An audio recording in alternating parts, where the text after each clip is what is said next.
Hello everyone, the course name is Banking Regulation and Operations, unit is Negotiable Instruments, and the topic that we will be covering in this presentation will be the features of a check. Okay, so coming to the first feature of a check, which is called instrument in writing. Okay, so a check is called an instrument in writing just because of the fact that a check does not hold a validity unless and until it is written. Written in the sense it can be written in ink pen, ballpoint pen, type, or even typed or printed, right? So any check which is written or even printed will be acceptable as a valid instrument, right? But suppose if a check, no, you are issuing a blank check to someone and orally saying, okay, this check, against this check, you will get a payment of 50,000. That kind of an oral order will not be making the check valid or legal. So oral orders are not considered as checks. So this is what the first feature says. Second feature says check should contain an unconditional order. So like every check should contain an unconditional order issued by the customer to his bank. So it does not no, contain a request for the payment, right? Check containing unconditional order is dishonored by the bank. So it is like whenever you are issuing a check to someone, whenever the person goes with the check to the bank and tries to withdraw cash or no cash against it, or tries to deposit it into his account, the bank should do it without the fulfillment of any condition. So unless and until the bank does not do it, it does not have a legal validity. A check cannot be issued under any condition. So that is why we call it as an unconditional order, unlike some other different kinds of negotiable instruments, right? The third feature of check is like is that the check is drawn on a specified banker. So if we talk about bill of exchange or promissory note, which are other forms of negotiable instruments, it is not necessary that it should be drawn on a banker, right? But in check, it is the only negotiable instrument which mandates that one of the parties in this instrument should be a banker, that is typically a drawee. Okay, so here if you see there is a person who signs the check and gives it to some other person, and the check is an instrument which is drawn on a banker. So in this case, it is the HDFC Bank, right? So check is only a negotiable instrument which is always drawn on a specified banker.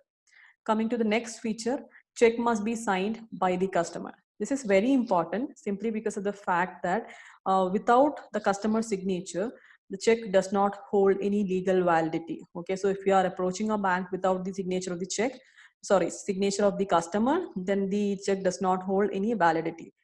So then coming to the next feature, which is payable on demand.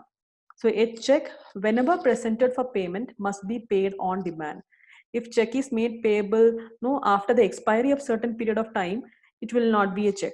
So this is one of the important features of no check. It is a pay on demand instrument. So whenever a customer who is holding a check approaches a bank for payment, that is within that expiry of the check, he or she is no having the right to get payment against that particular instrument. So it is a payable on demand instrument, and not for a particular period of time. Or you cannot go and say, okay, I am writing this check so that you can withdraw only on that particular date, right? So it is a payable on demand instrument.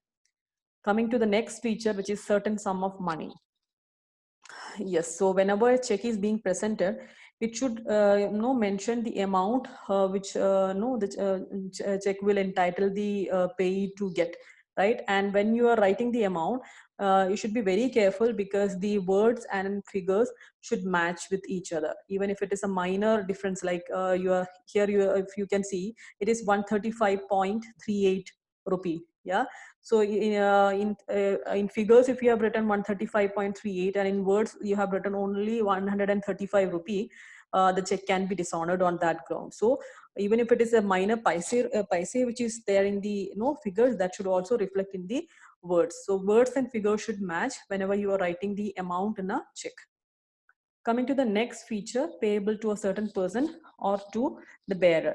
So like there is a drawer, there should always be a drawee as well, or sorry, payee as well. So it can be a certain person. So a check can be issued to a certain person. Here it is Ankit Sharma. So in this case, if Ankit Sharma is going and presenting the check, obviously he will get the payment against that check, right? If it's a cross check, it will go only to his account, which is named the name of Ankit Sharma.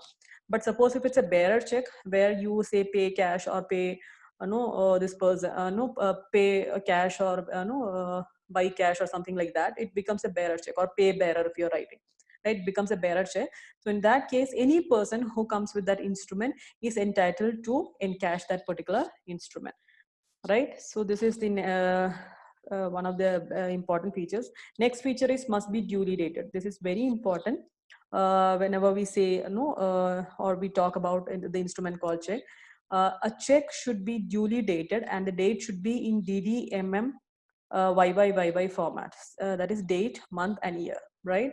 So this decides the validity of the check, and whether a check is becoming post dated or not is decided by looking at the date. So any check will not be held valid after a period of 3 months from the date of issue. So the date in check is very important, and whenever you are giving check to someone, or especially whenever you are accepting check from someone, please be aware of the date that have been written in that instrument. So these are the various features of the instrument called check. Thank you.